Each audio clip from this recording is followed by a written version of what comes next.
I'm Karen Donfried, GMF's president, and I want to give you a very warm welcome on this snowy morning in Washington. Thank you all for coming. We're delighted the blizzard held off. And this is our first Transatlantic talk in 2015, and I couldn't be more delighted than to be welcoming Senator Christopher Murphy to kick off this series this year for us. Senator Murphy has recently returned from a trip to the Balkans. He was there last fall, and we're delighted to be discussing with him this important region, the U.S. role in this region as those countries pursue a path to Euro-Atlantic integration. He went to several countries last fall: Kosovo, Serbia, Croatia, Albania, and Montenegro. He met with senior government officials, with civil society, and with industry leaders while he was there.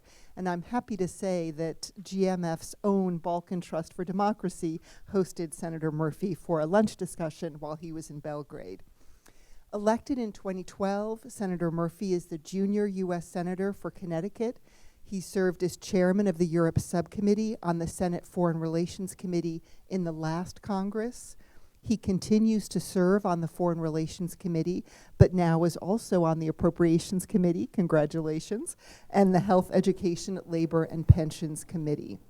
Prior to his election to the Senate, he served as the representative for Connecticut's 5th Congressional District for 3 terms. We are very happy to have you here. Thank you for doing this. We are delighted to have as our moderator for this conversation Nenad Zafirovic, a freelance, and I'm sorry, we practiced this in my office, Nenad. And he serves as the U.S. Bureau Chief for the Serbian Public Broadcasting Service. He's been there since 2004. Prior to that, he worked for Voice of America, the BBC Serbian Service, and several other outlets. I should note that he was born and raised in the former Yugoslavia, and while he's covered lots of momentous events, no doubt the breakup of Yugoslavia was one of the ones that was most emotional for him. Nenad, we're very happy to have you here. This event will be on the record, and it will be live streamed throughout our network. For those of you who are not a technophobe like I am, you can follow this conversation on Twitter, and for that, go to hashtag GMFTTalk. So welcome to all of you, and with that, I will turn it over to Nenad. Thank you very much, and one more time, Senator, thank you for being with us. Today, I will start with a basic question. A couple months ago, you visited Balkan. That was your first visit of the region. If you could share some thoughts and impression from the region.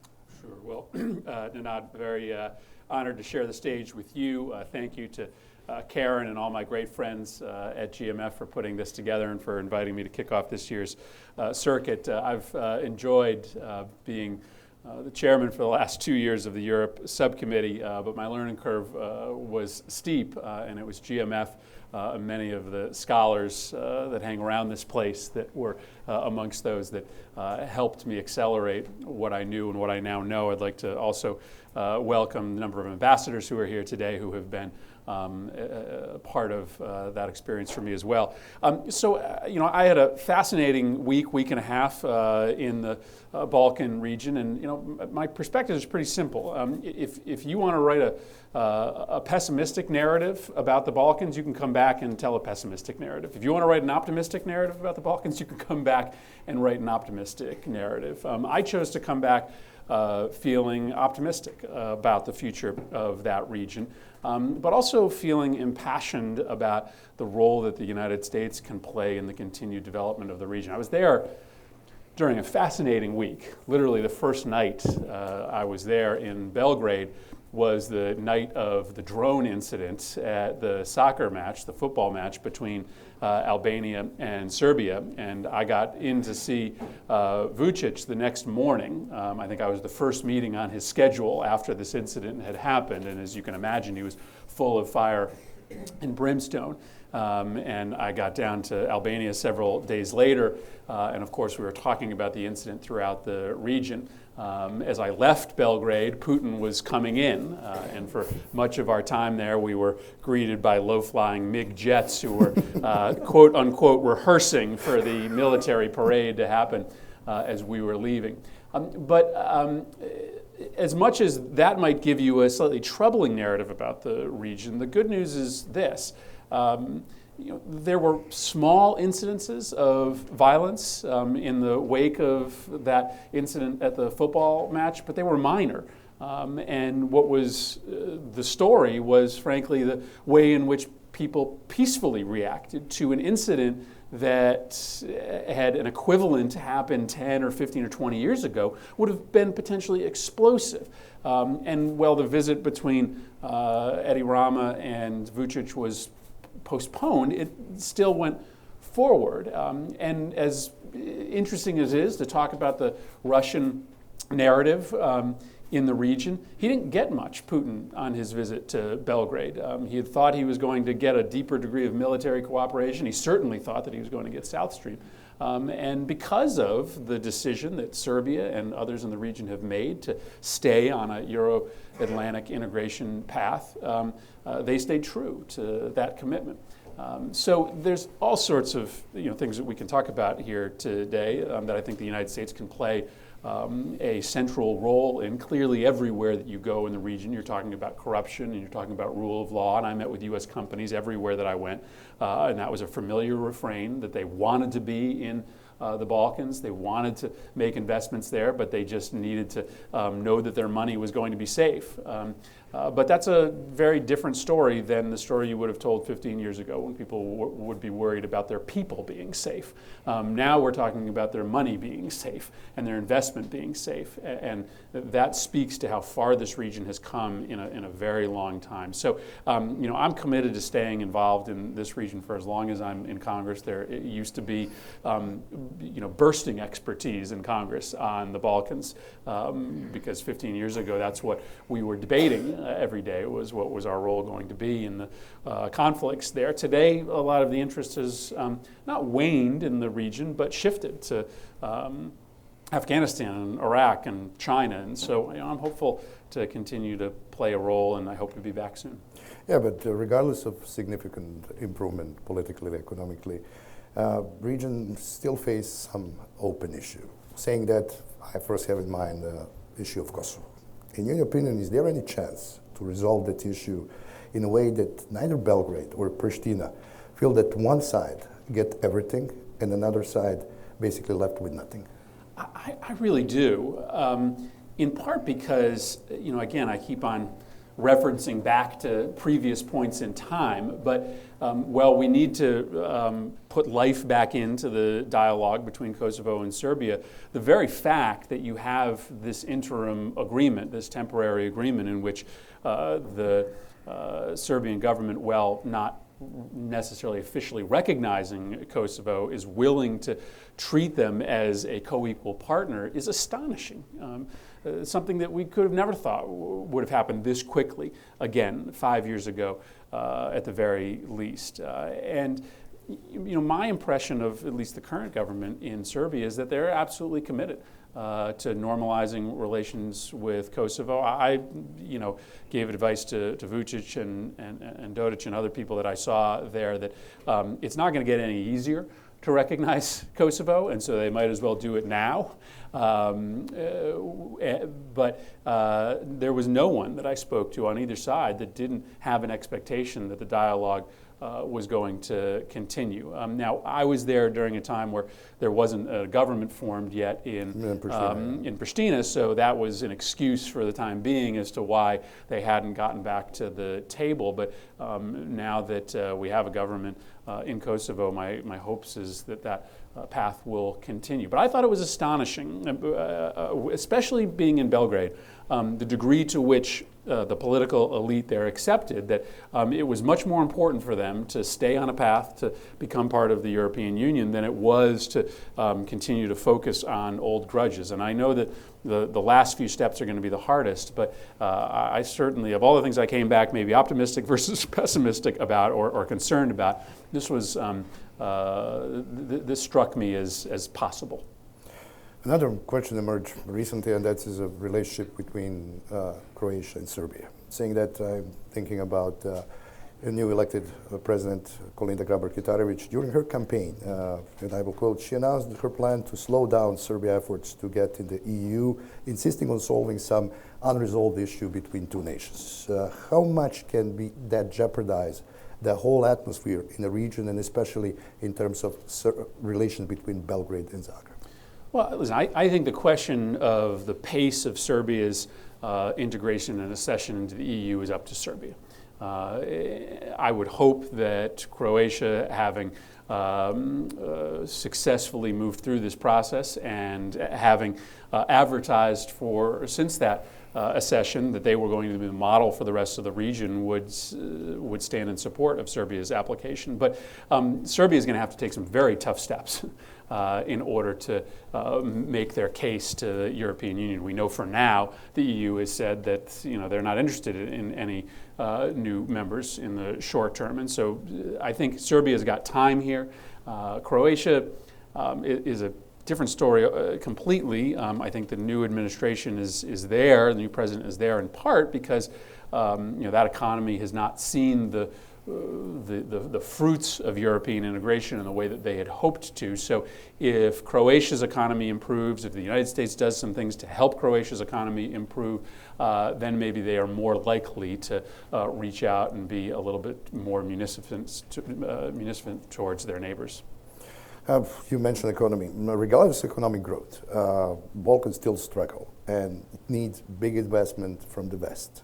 Do you think that U.S. can play some significant role in that? And if you think, what is the biggest opportunity for U.S. companies in the region, not particularly Serbia, Croatia, but in the region as a whole? Well, I think that U.S. investment there is ready to move on a host of different industries insofar as they feel like there's significant progress made on the rule of law, insofar as they think that there's a real commitment to push any vestiges of corruption out of the process. And so I'm not necessarily sure it's about focusing on one industry. Frankly, I think that would be a mistake. I think the most important thing that countries in that region can do is just build upon the impartial structure of their judicial process, improve the rule of law writ large, and you'll see a lot of American companies being interested in moving in. I mean, clearly there's still some fundamental issues. In Montenegro, for instance, you still have assaults on journalists that need to end. It's difficult for an American company to make a commitment to a nation in which there are unsolved assaults on journalists happening, and yet there's still a lot of interest. So the energy I would probably put at the top of the list in terms of where there is the opportunity for U.S. investment. But I think that's probably the wrong way to look at it. I think if these nations are making a commitment to building out protections for American businesses, you'll see a number of industries be interested. Do you think that American money is safe in the region right now? I do. I do, and there are major American companies that are there. We met with them at virtually every stop that we made, and it wasn't that they didn't profess to have difficulties often in moving their business forward, but they certainly weren't worrying about their money being stolen. They were worried about their investment returning the kind of return that their corporate offices expected. So no, I don't think it's a matter of money being safe. It's about money and capital being most effectively leveraged. You said that you will put energy on the first, as a first priority. I know that you are a huge proponent of energy independence from the region, from Russia. But between your visit to the region, we witnessed some interesting development. South Stream is canceled. Now we'll have probably the Turkey Stream. Yeah. Region says now is the ball in the court of U.S. and EU. How do you think that European Union and United States could help region and overcome that huge, huge problem? Well, I think this is really critical. I've been very involved in the South Stream project. I was in Bulgaria with Senator McCain and Senator Johnson on the day that the announcement was made that they were suspending involvement in that project. Obviously, I was very forceful in my message delivered to the Serbian government, and I am pleased that this project isn't moving forward. But it's not enough for the United States to just say that we're against South Stream. We've got to give some alternative because there is a legitimate reason. Yeah, but what is the alternative? So the alternative for the United States has got to be liquefied natural gas. So this is a booming potential export from the United States. You've got to have the capacity to bring it into the Balkans, but the new terminal that's being discussed to be built in Croatia is an opportunity for the United States to bring in LNG. We have to change our laws in order to allow for the targeted export of LNG. But I'm very supportive of that because I think that to the extent we're going to start exporting oil or liquefied natural gas, it should be going to countries like those in the Balkan region. But speaking about LNG, there are some studies saying that the lower price of LNG is way more expensive than the best quality gas from the Russia and from that region. How overcome that? Who will help the region to buy? Where they find the money, because you know that the region is struggling with the money. No, that's absolutely true. And once you put together all of the costs of moving it across the Atlantic and into a port, it's going to be more expensive. I don't think that the region should necessarily be counting on any subsidy from the United States. I think we're willing to put that gas out on the market, and if it can't compete with Russian gas, then I'm not necessarily there's going to be a U.S. subsidy coming in the back end. But there are other forms of energy, truly domestic energy, that we can help with, whether it be renewable energy, geothermal, or whether it be exploring their own shale deposits, which Europe has been reluctant to do. But the United States is evidence that if you go after safely shale gas, shale oil, you can make big returns for your economy. The United States has the technology to help countries in the Balkans exploit and develop that resource. Yeah, but when you said renewable energy, there is one thing that really caught my mind is that Bulgaria has some kind of negotiation with the Westinghouse about buying one nuclear reactor. Are we coming back to bad words, coal and nuclear, or it's just one example? Well, listen, I think that there's clearly a future for nuclear power in the region and in Europe. In fact, I'm concerned about the fact that a major economic power like Germany could be walking away from a nuclear future, which is frankly going to make them more reliant on Russian gas and on dirtier fossil fuels. And so I would hope that the United States and companies like Westinghouse will continue to have partnerships with countries like Bulgaria, because I don't think there's any path for that region without nuclear power being a major component of it. There's a lot of people here in the United States who will say that Russia, through energy thing, tried to influence the Balkan. Now we will have a situation that the Turkey will be the hub for the natural gas. Turkey still has some political interest in the Balkan. How we can reconcile those two interests? Well, and this is a critical question because part of the conversation in the United States about how we use our natural gas is about making sure that we don't use it in the same way that Russia uses it, right? We don't want to use it as a political tool. Now, that doesn't mean that we shouldn't target it towards states that need it most, but that means that we shouldn't micromanage the politics around the distribution of gas and oil in the way that Russia clearly does. And that should be our caution to Turkey as well, that if Turkey really ultimately wants to be a member of the EU themselves, they can't use their ability to transmit energy into the region in the same way that Russia does. Let's go back to the political issue. I think that the world is faced today as a huge problem of terrorism. All Western countries are faced with the problem of their own citizens fighting with ISIS. Unfortunately, the Balkan is not spared from that issue. We have cases fighters from Kosovo, Bosnia and Herzegovina, and Serbia region of Sanjak. What can the region do regarding that?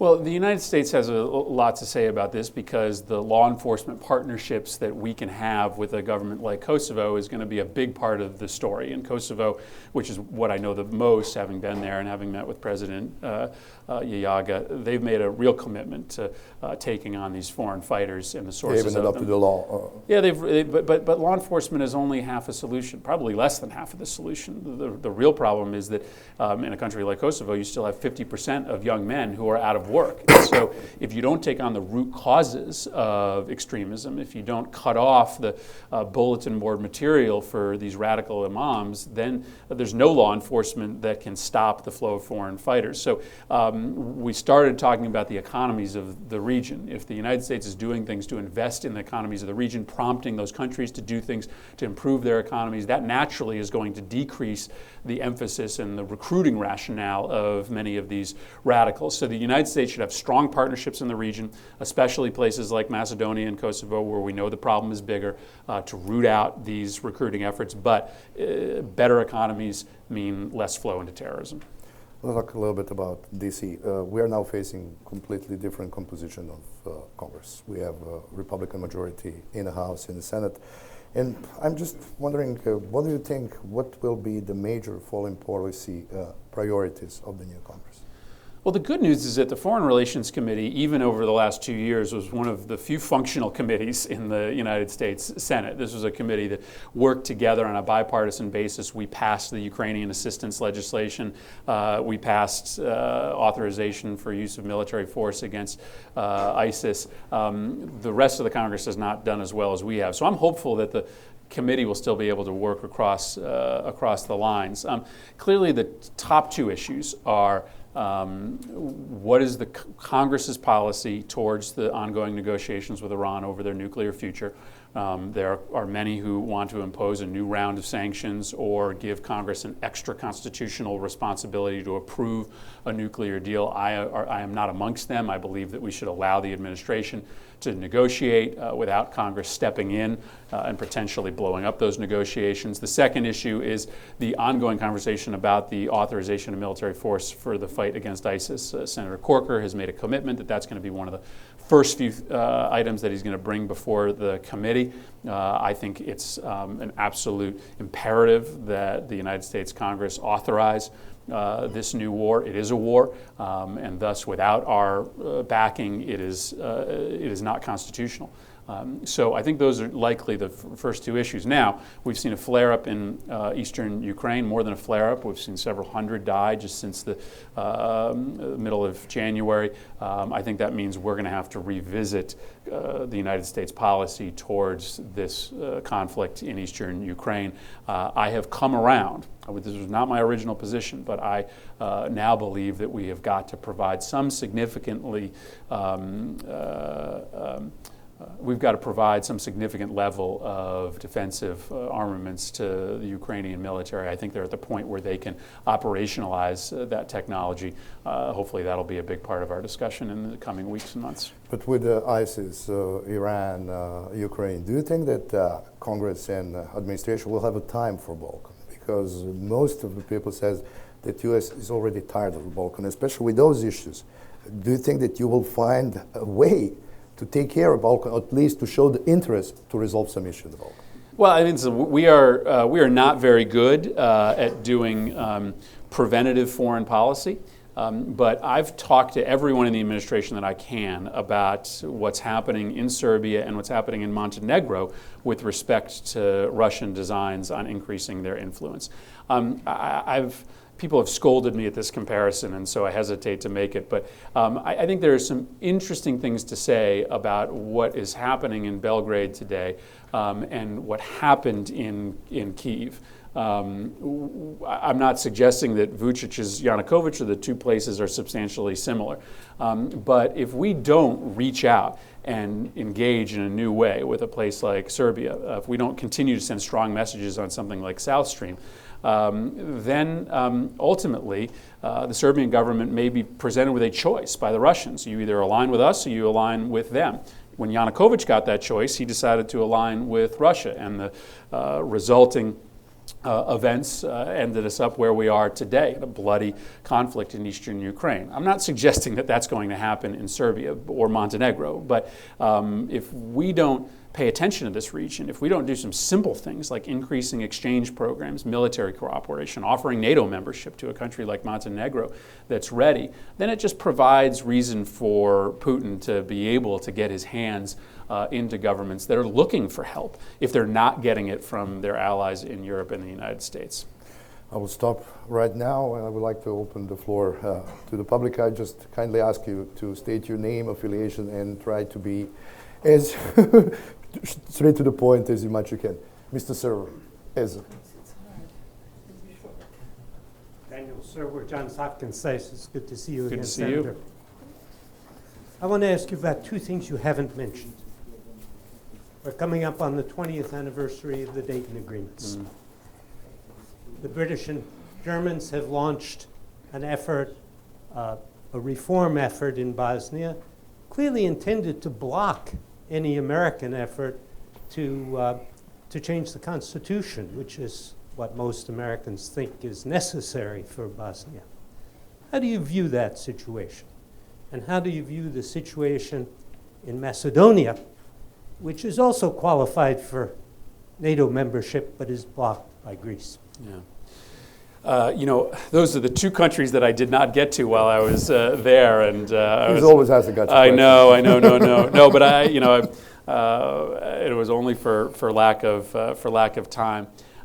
Listen, I don't think that in Bosnia we should be lowering our expectations, and that is my worry about this recent initiative, that we are giving away some of what we had previously thought was essential to reconciliation, the amendment of the Constitution at the top of that list. And so my impression of Bosnia, not knowing that country as well as I may know others, is that we shouldn't move the goalposts this early. And the United States needs to be back at the table here. Listen, the one thing you hear consistently in the region is that, well, they welcome the influence of the EU, and they welcome the new foreign office there playing the central role. They want the United States back.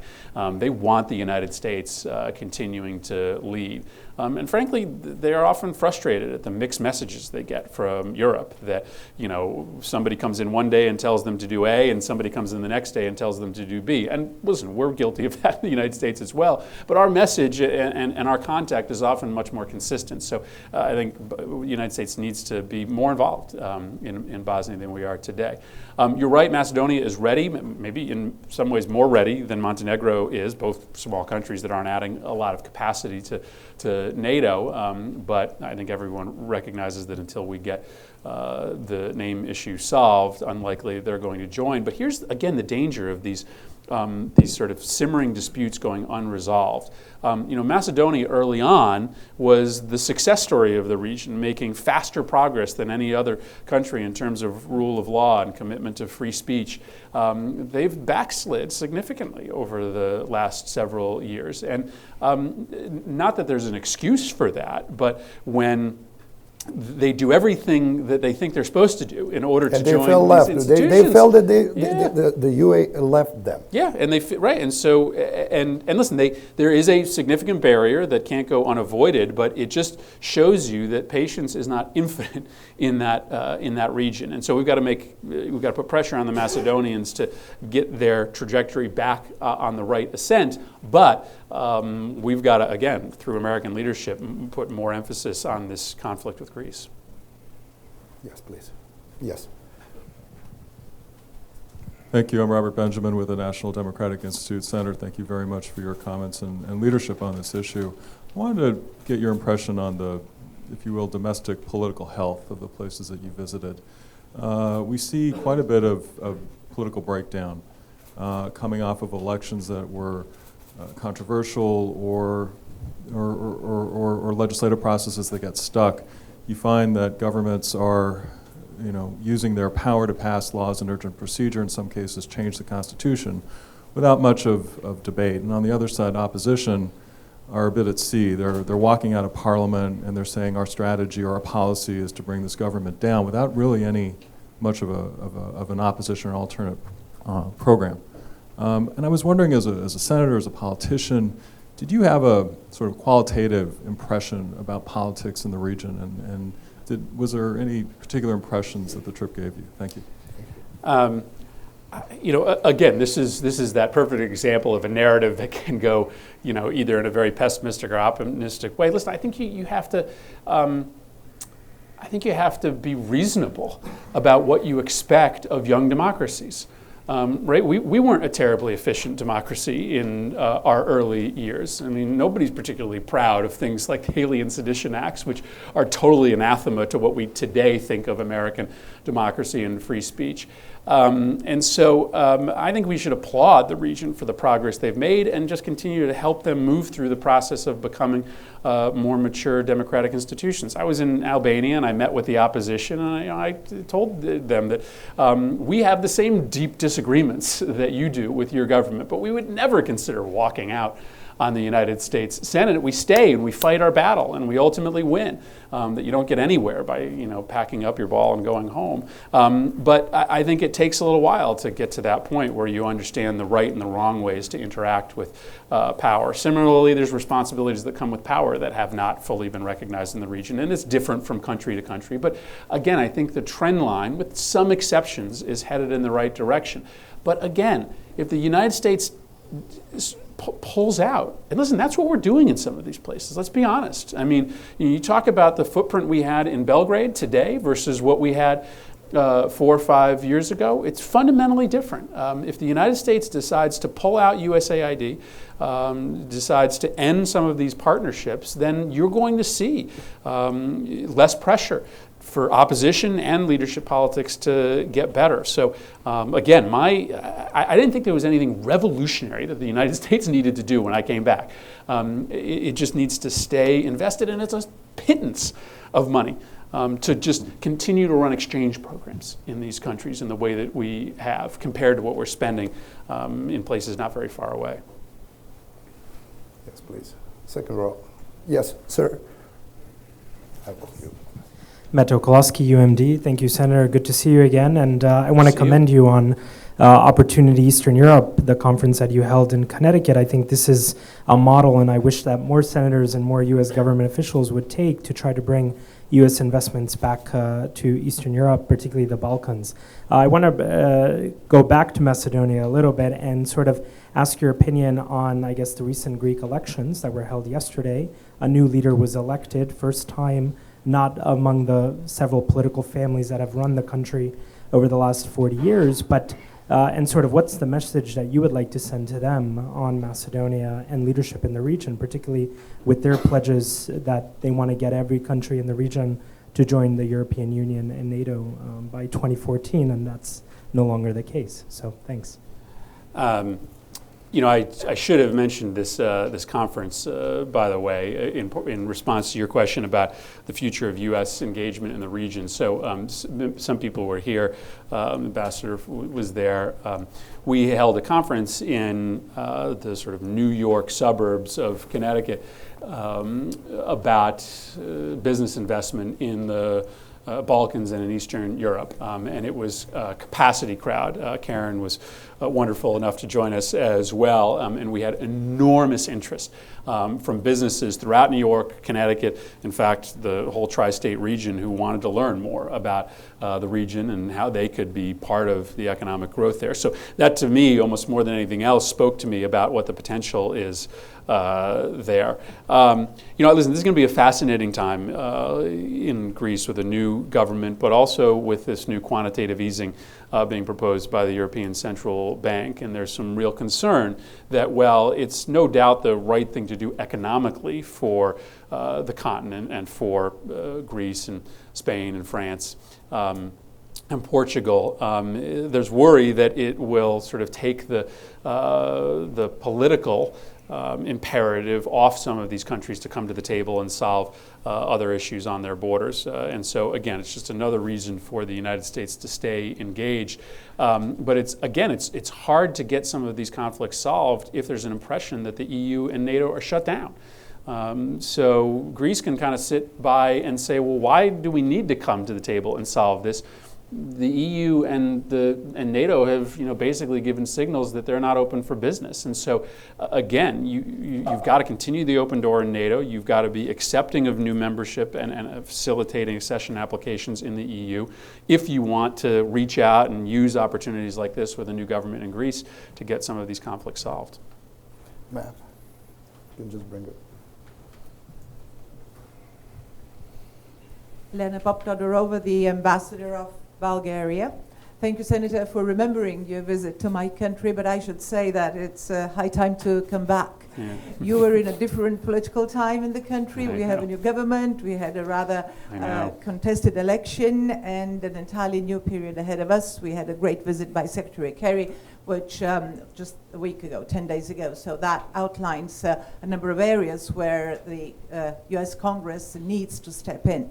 A brief comment and a couple of questions or sub-questions. Unfortunately, you're right. We had the sense of abandonment during the first administration, Obama one, 4 or 5 years ago, as you mentioned yourself. And I know why it happened. There was this hope, or should I say illusion, that our area, and I do consider Bulgaria, regardless of formal families of the country, EU and NATO, I do consider Bulgaria very much part of that neighborhood. So there was this, as I say, hope or illusion that we were a done deal. But reality was harsher than that. So I'm very happy that there is a rethinking, reconsideration of the situation in the region. At this point, I should say that there was those who never stepped away, and these are the GMF people. So thank you, GMF, for always standing by the region. Now, with regard to energy, now, I believe that there are ways of the US helping, regardless of all those question marks which Mr. Zafirovic mentioned, and they are real. But there is a lot of expertise, assistance. There is a lot of intermediary work that the US can do, and you've been doing it, particularly with regard to the construction of the interconnectors in the region, because this is the quickest and the probably safest way to move forward with diversification. So I would love a comment from you on that opportunity. Cyber, in the context of the war on terror and the general security situation in the region. You sit on a very important committee, the Appropriations Committee, finally passes the yes and no's on programs which involve also US funding on bigger regional projects. I think this is not only in the region's interest, but also in the US interest and in NATO's interest. So how do you view a possibility of such regional programs developing in the near future? The other thing is public diplomacy. I'm positive that you are aware of a serious information and public diplomacy issue the US has in the region. What is a very kind of sophisticatedly called a hybrid war practically comes down to a losing position at this point in time, of course by the European Union as well, but also by the United States, maybe even in a bigger measure. Are you considering on the Hill, in coordination with the administration, of course, any specific programs again, because we need them. Believe me, our national governments are not strong enough to how should I call it, counter or weaken or bring down this very, very intensive way of hybrid war, and I'm euphemistic here, as you well notice, in the near future. Thank you. Thank you, Madam Ambassador. Some of you have heard me say this before, but when I came into Congress in 2006, you have about 10% of your brain that you can reserve for foreign policy, and it was consumed when you're a member of Congress. And for those of us who came in 2006, 2007, it was consumed with Iraq and Afghanistan. And so there was just no ability to think about other, not no ability, but it was difficult to try to engage with the rest of the world when we were trying to learn and understand and be relevant as Congress on two wars that were going on. And that speaks to the genius of GMF and the commitment that has been made here over the years to sustain this level of expertise. So 2 years ago when Russia invades, 2 years ago, a year and a half, when Russia invades Crimea and Ukraine, when Snowden leaks his information causing crises all over Europe, the Congress is commanded to start reinvesting in that relationship. The administration is commanded to do it, and GMF was there to provide that expertise that we had. We were lucky to have somebody like Karen in the White House to be able to help facilitate that, but now we've got to sustain that re-engagement. The appropriations bill, as you mentioned, has a sizable new amount of money that will allow for some new cooperative relationships, but I'll just pick amongst your very good points on that last one, which is the war over propaganda and information. This isn't my phrase, but it's a wonderful one. You know, Russia has effectively militarized information. That they have, taken information and propaganda and turned it into a military tool. Now, it's always been part of modern warfare, but the United States and our allies simply aren't engaging in the way that we need to. Now, we're not going to run an RT operation. We're not going to use the airwaves in order to lie about the United States. But Radio Free Europe isn't cutting it right now compared to the amount of money and resources that Russia is putting into telling their story in places like Moldova and Georgia and the Balkans. And so there is a really interesting conversation happening right now between myself and Senator Corker and Senator Johnson and others about some potential legislation that we can bring Republicans and Democrats together on to reinvest in the information campaign.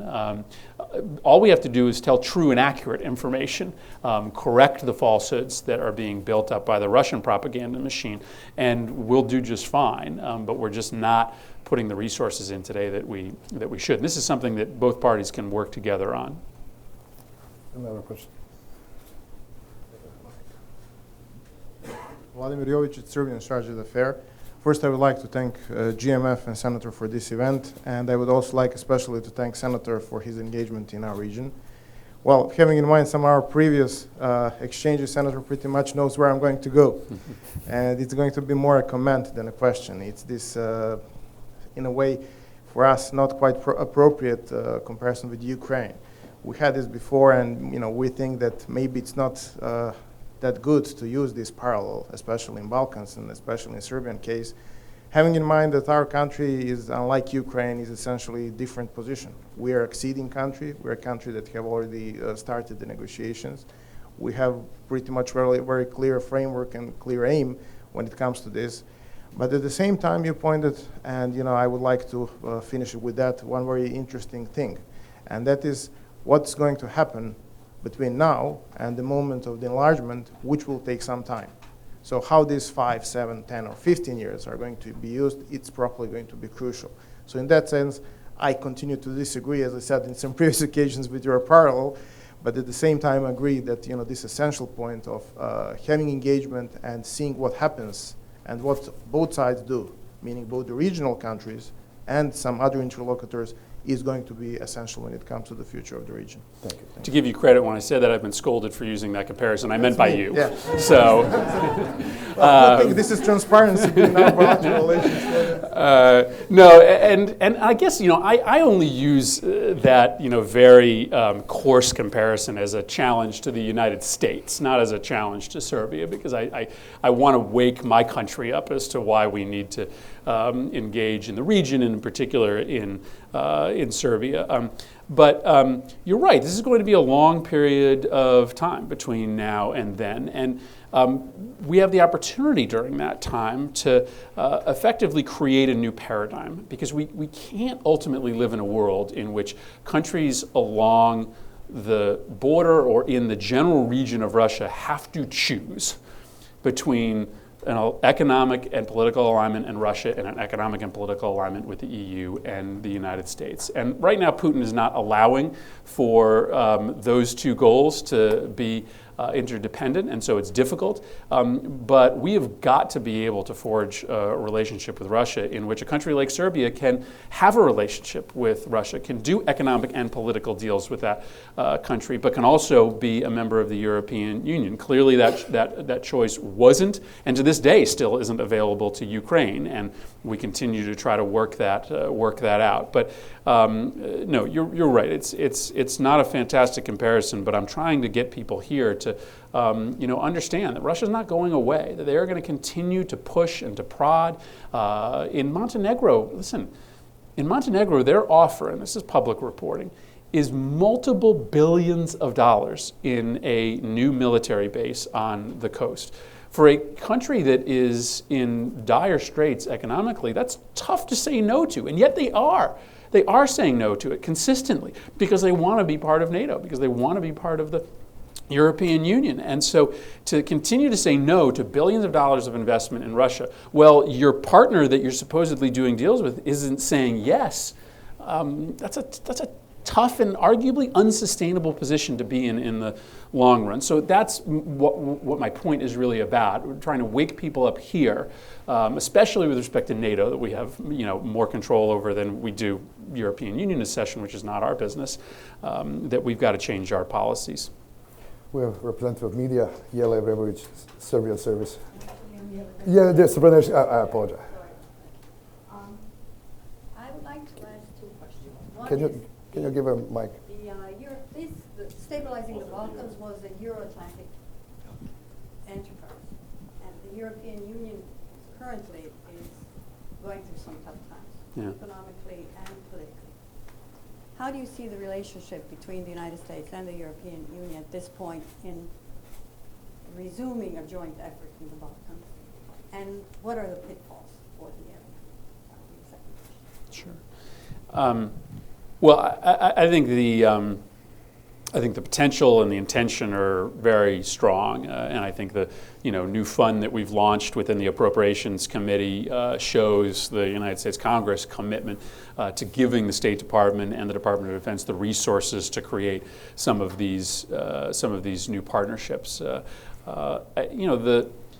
The pitfalls of U.S.-European integration on strategy are, it's hard to figure out what they are. I mean, our interests are, almost always aligned, and so I don't think that there's any reason why we shouldn't be working together. I think, Europe looked at the United States as having moved on to other parts of the world, and so it was just a matter of our attention being diverted, and I think that is no longer the case. Then I think Europe's got some tough questions to ask about exactly how they are going to organize themselves when it comes to the foreign affairs. They've stood up this new bureaucracy within Brussels. Cathy Ashton was a wonderful first minister. She did great work in Serbia and Kosovo. But the continent is still not clear whether they are going to allow the European Union to speak as one unit when it comes to these issues, or whether they're going to all speak independently. And you hear that consistently throughout the Balkans.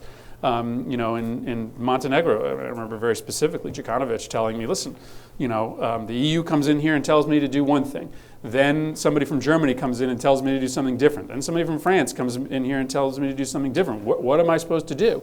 Who am I supposed to listen to? And so I think and that's a natural struggle within a coalition such as the EU. So I'm not necessarily chastising them for it. I just think it's a continued conversation that they've got to have. If they want to be influential, then they've got to decide whether it's who's speaking in the Balkans. Is Steinmeier the one that they're supposed to listen to, or is the new foreign minister the one that people are supposed to listen to? And that's naturally confusing. Yes. Nenad, thanks. Senator Murphy. Can you just introduce yourself? Sure. My name is Jana Bojađievski, journalist from Voice of America. Macedonia and Greece, Senator Murphy, cannot find reasonable solution for the name issue. That's obvious. That's fact. Last 20 plus years, international community advocate name issue, finding a name issue, and then membership of European Union and NATO. What can United States do to help them? Can Washington make some kind of push, because obviously the both countries need some kind of push for finding a reasonable solution? Thank you very much. Yeah, again, I don't have any sort of new answer on that. I haven't authored my own innovative new breakthrough plan on how to get this done. All I can say is that I know that Secretary Nuland is committed to this project and to this issue. The administration is hearing this loud and clear. When Ambassador Power was in Connecticut for this conference, it was one of the 2 or 3 questions that she got when she gave a speech before a big group. So I know the administration is hearing about this. I still think that it's going to have to go in the order that you played out, that we've got to have this issue taken care of before we move on Euro-Atlantic integration. And I'll continue to press the administration to be strong and be involved. Yes, sir. Thank you. Joe Foley with the National Federation of Croatian Americans, and many of us were saddened when you lost your European Affairs Subcommittee Senator, and we hope that you continue, as you say, to be a strong proponent of the area. Your knowledge base is very impressive. NFCA has been a long-time supporter of expanding the visa waiver program to include Croatia and those other countries. Since the attacks in Paris, we've worked with many stakeholders on this, always trying to do a positive thing for the economy and the politics of Croatia in that regard. After the attacks in Paris, however well they were guided or sponsored by ISIS or Al-Qaeda, we saw maybe the visa waiver program hit a wall of some sort. Attorney General Holder even mentioned it in some of his post-attack comments. Can you give us a feel for where that might be going in the future? Yes, certainly. Thank you, Joe, for all your great work on these issues. Listen, I'm no longer the chairman of that subcommittee, but I'm not going anywhere. I mean, I'm invested in this relationship. I'm invested in a lot of these issues, and so I'm going to continue to be a leader. I think ultimately the way in which we solve this quandary over the visa waiver program is by changing the way in which we calculate whether you are eligible for it, and that would frankly solve a lot of the problems. I have this very Irish last name, but I actually have more Polish blood in me than I do Irish blood. That's my mother's side, and of course the poster child for the visa waiver program gone wrong is Poland, who should be included. As you know, the immigration reform bill included a provision which would have changed the way we calculate the visa waiver program from one based upon rejection of applications to one based on overstays. And I don't remember the entire list of countries that would qualify under that new standard, but I think that Croatia is amongst them, as Poland certainly is. I understand the reevaluation of the visa waiver program in the wake of this terror threat. It shouldn't stop us from allowing countries in which that is not a clear and present danger, but we're better off just changing the way that we calculate the visa waiver program to something that makes more sense than visa denials. We have time for maybe 1 or 2 more questions. Sir? Good morning, Senator. morning. Arthur Orkish with the Polish Embassy. Thank you for your support for the expansion of the visa waiver program. I didn't even see you there, and I gave you a pitch. I appreciate that. To kind of echo the inquiry about the visa waiver program, I wanted to segue to the conversation about TTIP. GMF last week had the co-chairs of the TTIP caucus, some of your former colleagues from the House side. I was struck during the State of the Union, Republicans didn't stand up for many things President Obama was saying. TTIP was actually one of those things, but Democrats, most of them decided to sit during that statement. Do you anticipate TTIP getting done during President Obama's last 2 years? And do you think there may be a window there to address the issue of the visa waiver program expansion, as my colleague from the Croatian Coalition has alluded to?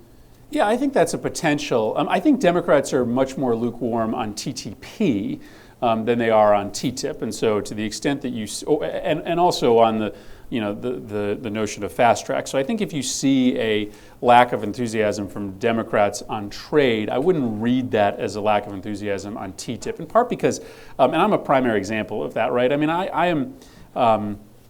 I'm very wary of TTP, but I'm very supportive of TTIP, in part because, the issues of undercutting American labor costs or environmental standards just don't exist in TTP like they do in other deals. And so I'm hopeful that I'm representative of a group of senators and representatives, especially on my side of the aisle, that's going to be cheerleading for TTP, for TTIP, although we might not be enthusiastic about other trade agreements. But this is going to be tough, and I almost worry more about what's happening on the other side of the Atlantic than I worry here. I mean, I don't sense a great degree of antipathy towards the early stages of the agreement here. I'm certainly open to including some resolution of some of the outstanding visa waiver issues, but I worry about Europe being able to hold this together over time, and they've got a much more active anti-TTIP constituency than the United States does right now. And I think if there's those of us who have generally been opposed to trade agreements who are out there pushing for TTIP, I think that'll greatly help us here. This one's going to be tough in the end. It's going to look fundamentally different than any other trade agreement that we've signed. It's going to involve trade-offs that are very strange and unfamiliar to members of Congress, but also to countries in Europe. But as Europe continues to struggle with near lockdown on growth, this is one of the only real prizes that they have, and I think the benefits are even bigger in the United States. So we should be attracted to it as well. We have time for one question. Hello, Senator Irina Gilovska, Macedonian TV. Sorry about my question will be over Macedonia again, but as you said, the patience of the Macedonian is almost over after multiple breakings of the interim agreement with Greece. So if more and more sense in Macedonia that we should break out of negotiation with Greece over the name issue, that means our membership to EU and NATO both will be withdrawn. Will this raise any concern in Washington? Well, it certainly would create concern in Washington. I guess my comments are designed to empathize with the position that Macedonia is in, given the postponement of these decisions. But there would be great concern in the United States if there was, a decision to walk away from participation. Again, we have a new ambassador there who I know is on the ground and doing good things, but we're watching, and we're watching carefully. My hope is that this is one of the subjects that the European Subcommittee will continue to look into. The ORID agreement is something that needs to be reinvigorated in the coming months, and I'm going to be counseling Senator Corker and Ranking Member Menendez to pay close attention to the entire region, but to Macedonia specifically, because as I think you said, there is a growing level of frustration there, and now is not the time for progress to be halted or for a turn away from NATO or the European Union. Fortunately, time flies. I just want to give you maybe 1 minute, if you can wrap up and tell the audience and tell the region what they can expect from the United States government, and especially from the Senate, because you're the part of the Senate, you will be part of European Subcommittee, so you will have a say, you will have a voice to help the region. Well, listen, I've been pushing for about a year now for the United States to engage in a different kind of foreign policy in which we understand that there's a way to look internationally without leading with the edge of a sword. And the Balkans are a perfect example of a place which needs a relatively low level of new investment and attention that will reap great rewards. And so I hope some people will take a look at a speech that I gave just before the election last year, in which I laid out a number of proposals for the region that I think would be productive. The most minimalist of all of those is a high-level American visit to the region in very short order. I'm a proponent of Montenegro getting an invitation to join NATO, because I think that would be a signal to the entire region that these institutions are still open for business. I think we've got to turn back on the economic development and exchange spout to the region. So there, and I think defense cooperation can continue to expand. In Croatia, for instance, there's an opportunity to move that military off of Russian helicopters onto American-made helicopters. So you can come up with a short list of 6 to 10 individual, relatively small investments or decisions that can change the arc of the region. But the last thing I'm going to do is just try to recruit some of my colleagues to make the investment that I've made, to go there, to take trips, to make sure that you're meeting on a regular basis with the ambassadors, who are wonderful, to join themselves together to meet with us, to talk about the region writ large. I think this is a moment where we can have some more senators and representatives engage, and if we do, I think we'll be able to take some of these small but necessary and very impactful steps to reestablish that connection that only 15 years ago existed in hand in glove between the United States and the Balkans. That can happen again with just enormous, enormous rewards. Senator, thank you one more time. It was a pleasure talking to you. Thank you very much. Thank you. Please do that, yes. Thank you.